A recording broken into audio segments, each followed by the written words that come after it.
This animal rights ideology that drives the messaging and the legislative reform is an agenda that many people say has unintended consequences. But I believe that a lot of these consequences are intended.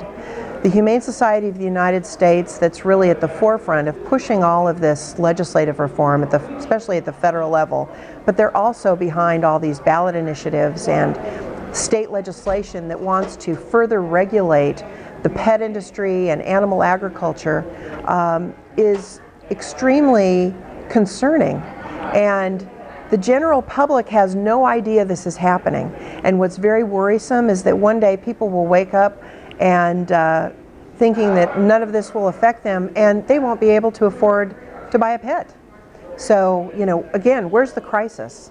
But the Humane Society of the United States especially, including the ASPCA and PETA and other animal rights groups, are creating a crisis that doesn't exist, and the general public falls for this propaganda with their sad commercials and the fundraising efforts, and yet they use that money to do nothing to benefit the animals. They do it all to destroy the owners of farms and ranchers.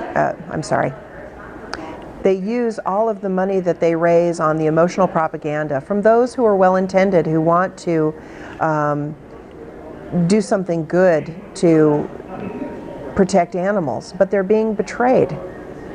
They're completely being betrayed by the animal rights movement, who take their money willingly and use it against them, actually, to further regulate the pet producers, the pet industry rather, animal agriculture, those who grow and raise our food, to just chip away and make it more difficult. And it's all a strategy to raise the cost, reduce the total production, and eventually eliminate animal agriculture and the pet industry from our country.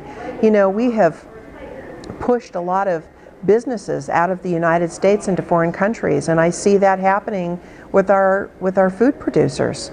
If we're not careful, we're going to have to import most of our food supply from foreign countries because we're just regulating farmers and ranchers right out of business.